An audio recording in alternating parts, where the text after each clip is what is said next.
PM Narendra Modi ने CM Yogi Adityanath से बात कर फाइनल किया नाम। बनी बात और अब इस महिला के हाथों में होगी यूपी बीजेपी प्रदेश की कमान। आरएसएस बीजेपी अब भगवा के जरिए समाजवादी पार्टी के पीडीओ को ऐसे करेंगे जमींदोज। हुई मुनादी तो मुस्कुराए महाराज जी और केशव प्रसाद मौर्य ने भी कहा धन्यवाद। कहते हैं दिल्ली का रास्ता यूपी से ही गुजर कर जाता है और यही वजह है कि देश के सबसे बड़े सूबे पर हर राजनीतिक दलों की नजर रहती है। 2 साल के बाद सूबे में फिर से बड़ा सियासी दंगल होने जा रहा है। जीत हार को लेकर राजनेता अभी से फील्डिंग सजाना शुरू कर चुके हैं। समाजवादी पार्टी के प्रमुख अखिलेश यादव 2024 की तरह ही 2027 फतेह करने के लिए पीडीए रूपी अस्त्र को लेकर मैदान पर उतर चुके हैं। बीएसपी कांग्रेस भी यूपी में अपने आप को खड़ा करने को लेकर हाथ पैर चला रही है। बीजेपी भी लगातार तीसरी बार सत्ता में आने के लिए जोर आजमाइश शुरू कर चुकी है। पीएम नरेंद्र मोदी भी एक्टिव है। बिहार में गमछे का जादू बिखेरने के बाद यूपी में भगवा लहराने को लेकर अभी से बैठकें शुरू कर दी हैं। आरएसएस भी एक्शन में है। सीएम योगी आदित्यनाथ भी गरज रहे हैं। शहर शहर गांव गांव सरकारी योजनाओं को पहुंचा रहे हैं। संगठन के महारथी भी लखनऊ में डेरा जमाए हुए हैं। सूबे के नए बीजेपी चीफ के नाम को लेकर मंथन कर रहे हैं। भगवान श्री राम की गिलहरी भी गदगद है और बीजेपी की सियासी नाव की खेवनहार बनने को आतुर है। हाँ, प्रचंड ठंड में यूपी का सियासी पारा इन दिनों पूरे सवाब पर है। चुनाव भले ही 2027 में होंगे, लेकिन जीत हार को लेकर अभी से फील्डिंग सजने लगी है। सबसे ज्यादा नजर बीजेपी पर है। यूपी के लोग भी बीजेपी पर नजर बनाए हुए हैं। पीएम नरेंद्र मोदी, अमित शाह और सीएम योगी आदित्यनाथ के फैसले पर टकटकी लगाए हुए हैं। बीजेपी के कार्यकर्ता भी सोशल मीडिया पर यूपी बीजेपी अध्यक्ष के नाम को खंगाल रहे हैं। अब ऐसे में एक नाम तेजी से उभर कर सामने आ रहा है। उस नाम पर ऐसा दावा किया जा रहा है कि बीजेपी के बड़े नेताओं ने मुहर लगा दी है।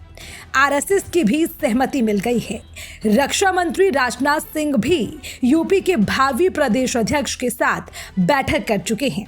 सूत्र बताते हैं कि यूपी बीजेपी को पहली बार महिला प्रदेश अध्यक्ष मिल सकता है। सीएम योगी आदित्यनाथ की तरह वो भी भगवा वस्त्र धारण करती हैं। खुद को भगवान श्री राम की गिलहरी बताती हैं। बिहार चुनाव में उन्हें स्टार प्रचारक बनाया गया। सीएम योगी के साथ मिलकर बीजेपी की इस महिला नेता ने एनडीए को प्रचंड जीत दिलाने में अहम रोल निभाया। तो चलिए हम आपको बताते हैं बीजेपी की भावी प्रदेश अध्यक्ष के बारे में। दरअसल यूं तो अध्यक्ष के तौर पर कई नाम की चर्चा है, जिनमें केशव प्रसाद मौर्य से लेकर धर्मपाल सिंह, बाबूराम निषाद, रामशंकर कठेरिया, दिनेश शर्मा और स्वतंत्र देव सिंह जैसे नाम लगातार चर्चा में हैं। बीजेपी के नए प्रदेश अध्यक्ष के तौर पर सबसे ज्यादा सुर्खियों में साध्वी निरंजन ज्योति का नाम है। वो अति पिछड़े निषाद मल्हा समाज से आती हैं और मोदी सरकार में मंत्री रह चुकी हैं। अटकलें इसलिए भी तेज हो गई हैं क्योंकि उनकी मुलाकात राष्ट्रीय अध्यक्ष जेपी नड्डा से हुई। इस मीटिंग की तस्वीर उन्होंने अपने सोशल मीडिया हैंडल पर शेयर की है। साध्वी निरंजन ज्योति ने सोशल मीडिया पोस्ट में लिखा, भाजपा के यशस्वी राष्ट्रीय अध्यक्ष आदरणीय जेपी नड्डा जी से शिष्टाचार भेंट के दौरान बिहार विधानसभा में प्राप्त प्रचंड विजयश्री की शुभकामनाएं दी। इसी के बाद सियासी गलियारों में चर्चा है कि 2 से 3 दिनों में यूपी के नए बीजेपी प्रदेश अध्यक्ष का ऐलान हो जाएगा। हाल ही में साध्वी निरंजन ज्योति को बिहार चुनाव में केशव प्रसाद मौर्य के साथ सह पर्यवेक्षक बनाकर भेजा गया था। अब ऐसे में प्रदेश अध्यक्ष के तौर पर साध्वी निरंजन ज्योति के नाम की चर्चा तेज है। वहीं साध्वी निरंजन ज्योति की गिनती फायर ब्रांड महिला नेताओं में होती है। वो राम मंदिर आंदोलन से जुड़ी रही। उन्हें कई बार जेल जाना पड़ा। बाबरी ढांचा गिराए जाने के वक्त साध्वी अयोध्या में मौजूद थी। साध्वी निरंजन ज्योति अति पिछड़े निषाद मल्हा समाज से आती है। फतेहपुर से सांसद रह चुकी हैं। साध्वी मोदी सरकार में मंत्री भी रह चुकी हैं। साध्वी निरंजन ज्योति की संगठनात्मक पकड़ और कार्यकर्ताओं में उनकी लोकप्रियता के कारण उनका नाम तेजी से नए प्रदेश अध्यक्ष के लिए चल रहा है। उन्हें यूपी में अध्यक्ष की जिम्मेदारी मिलने के पीछे कई तर्क दिए जा रहे हैं। दावा किया जा रहा है कि बिहार चुनाव में भी महिलाओं ने बढ़ चढ़कर बीजेपी के पक्ष में वोट किया है।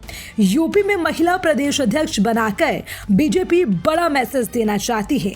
यही नहीं, साध्वी निरंजन ज्योति को प्रदेश अध्यक्ष बनाकर बीजेपी न केवल हिंदुत्व, महिला और पिछड़े वर्ग का मैसेज देगी, बल्कि मुख्य विपक्षी समाजवादी पार्टी के पीडीए यानी कि पिछड़ा, दलित और अल्पसंख्यक की राजनीति को भी झटका देने की कोशिश करेगी। क्योंकि अखिलेश यादव ने पीडीए का नारा देकर बीते लोकसभा चुनाव में बीजेपी को कड़ी टक्कर दी थी। बीजेपी को सीटों का भी नुकसान हुआ था। अब ऐसे में चर्चा जोरों पर है कि बीजेपी साध्वी निरंजन ज्योति को प्रदेश अध्यक्ष बनाकर विपक्ष की पीडीए राजनीति को काउंटर करने का बड़ा दांव चल सकती है।